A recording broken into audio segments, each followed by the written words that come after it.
झारखंड में नए मुख्यमंत्री की हो गई शपथ। अब अग्निपथ अग्निपथ अग्निपथ। झारखंड में जेएमएम विधायक चंपई सोरेन मुख्यमंत्री पद की शपथ ले चुके हैं। अब उनके सामने चुनौती है कि वे सदन में अपना बहुमत साबित करें। राज्यपाल ने सरकार को 10 दिन में बहुमत साबित करने को कहा है। उधर हेमंत सोरेन के जेल जाने के बाद से ही राज्य में राजनीतिक उठापटक चल रही है। इस डर से कि गठबंधन के विधायकों में कहीं टूट फूट ना हो जाए, इसके लिए झारखंड के सभी विधायकों को हैदराबाद के एक प्राइवेट रिजॉर्ट में भेज दिया गया है। इससे पहले गठबंधन के विधायक खराब मौसम के कारण गुरुवार को रांची से बाहर नहीं जा सके।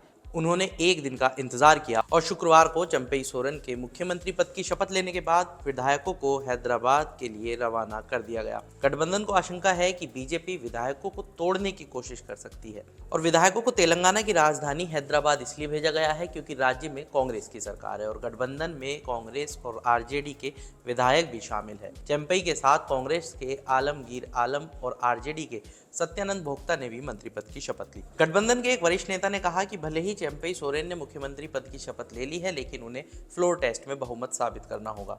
इस नेता के हवाले से एजेंसी ने बताया कि इस दौरान हम कोई जोखिम नहीं उठा सकते क्योंकि भाजपा हमारे विधायकों से संपर्क करने की कोशिश कर सकती है। तो चलिए एक नजर डालते हैं कि झारखंड की राजनीति में आज क्या कुछ हुआ। जमीन घोटाले में ईडी की तरफ से हेमंत सोरेन को गिरफ्तार किए जाने के 2 दिन बाद शुक्रवार को शपथ लेते ही चंपई सोरेन झारखंड के मुख्यमंत्री बन गए। चंपई सोरेन के अलावा कांग्रेस के आलमगीर आलम और आरजेडी के सत्यानंद भोक्ता ने भी शुक्रवार को मंत्री पद की शपथ ली। जेएमएम गठबंधन को अब 5 फरवरी को सदन में अपना बहुमत साबित करना होगा। विधायकों को गुरुवार को रांची से उड़ान भरनी थी, लेकिन खराब मौसम के कारण फ्लाइट को रीशेड्यूल किया गया। बीजेपी ने अब सवाल उठाया है कि आखिर गठबंधन अब भ्रमित क्यों हो रहा है जब चंपई सोरेन पहले ही मुख्यमंत्री पद की शपथ ले चुके हैं। तो चलिए एक नजर डाल लेते हैं झारखंड विधानसभा में संख्या पर। गठबंधन ने 43 विधायकों के समर्थन का दावा किया है, जबकि बहुमत का आंकड़ा 41 है। झारखंड विधानसभा में कुल 81 सीट हैं, जिसमें से जेएमएम के पास 29, कांग्रेस के पास 17, आरजेडी और सीपीआईएम के पास एक सीट है। वहीं बीजेपी के पास 26 विधायक, आरजू के पास 3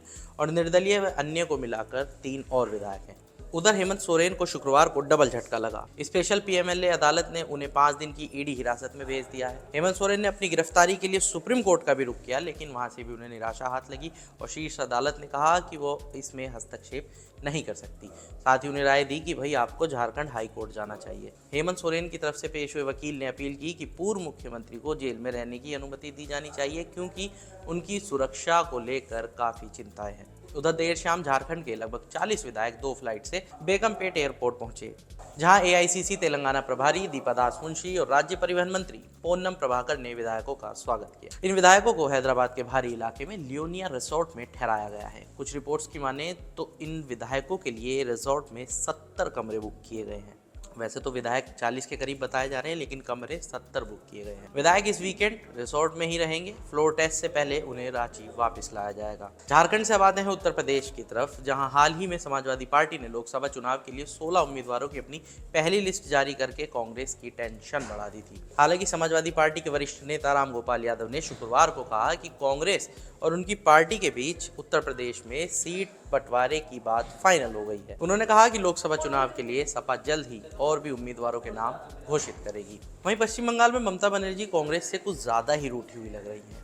असल में हुआ ये कि राहुल गांधी की भारत जोड़ो न्याय यात्रा, जो इस वक्त पश्चिम बंगाल में है, शुक्रवार को देरी से शुरू हुई क्योंकि पश्चिम बंगाल पुलिस ने राज्य बोर्ड माध्यमिक परीक्षा का हवाला देते हुए यात्रा को शुरू करने की अनुमति नहीं दी थी।